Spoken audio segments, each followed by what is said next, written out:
think it's something God's speaking, and I think sometimes we forget these two questions of Jesus asking. If you remember Bartimaeus, he was blind and he was crying out, and what did Jesus say? What do you want me to do?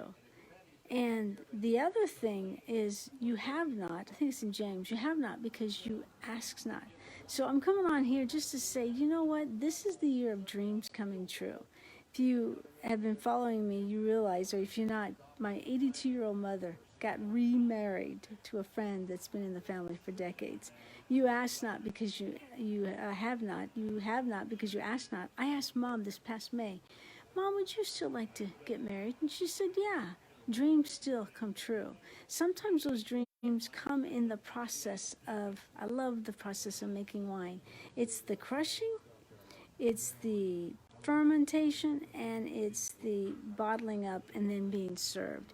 What stage are you in that? So if you're in the crushing, what could you ask Jesus? If you're in the waiting and you feel like you've been waiting for decades, what can you ask Jesus to do for you? And if you're in the bottle ready to be poured, you ask not, you have not because you ask not. So I'm just simply saying that a relationship with God can be so exciting because he wants us to be real and he wants us to ask. He wants us to, it's relationships. So, I remember as a kid, if I needed something, I asked my dad. I was a golfer. Really thought I needed these brand new golf clubs, and they were expensive. Just the woods, just the upper things. And I remember just gently saying, Dad, I really want these woods. These are great equipment. I asked him. And I think in a week, I didn't ask him for a lot of expensive things. In a week, I had them.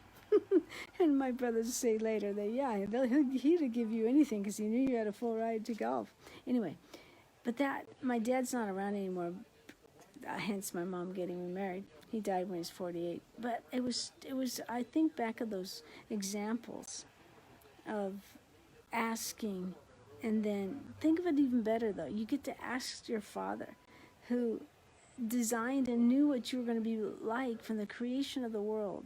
And as we aligned our spirit to our souls, as we get all that soul stuff, mind, will, emotions healed up through our identity, and as we walk in that, I hope and pray that you'd realize you have more access.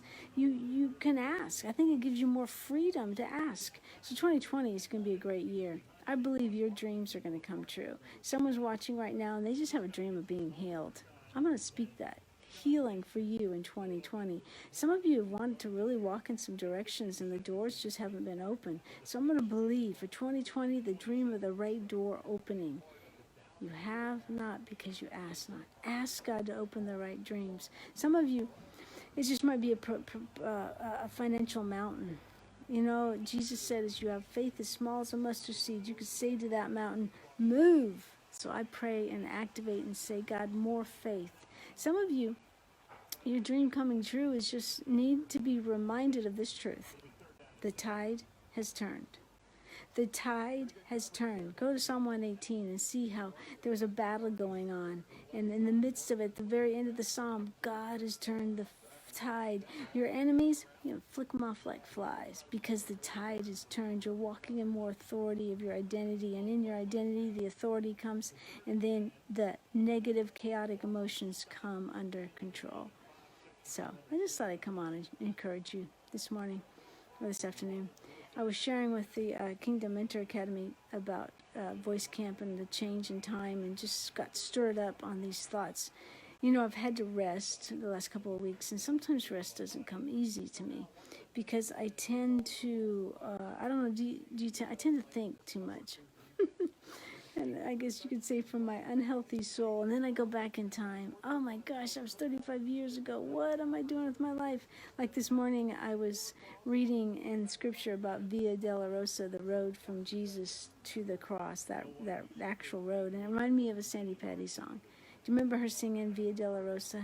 Well, then it brought back a memory when I was in college, my senior year. I would get on my mountain bike. It was real cold in the morning.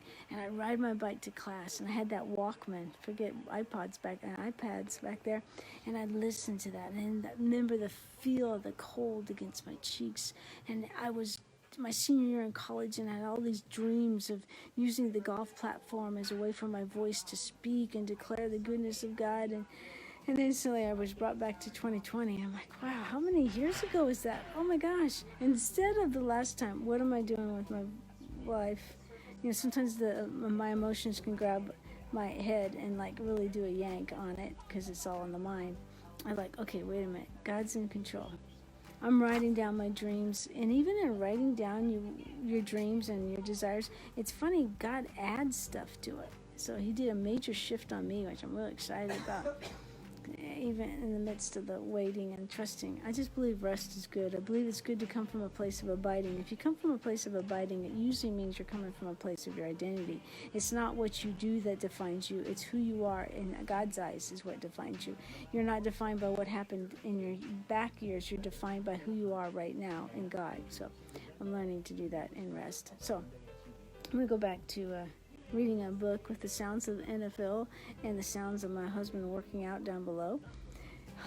Yeah, I'm sorry, probably should be working out. It's too cold to go for a walk. But anyway, I just want to tell you that I really do love you. I believe in you, and I'll talk to you in the next video. Bye.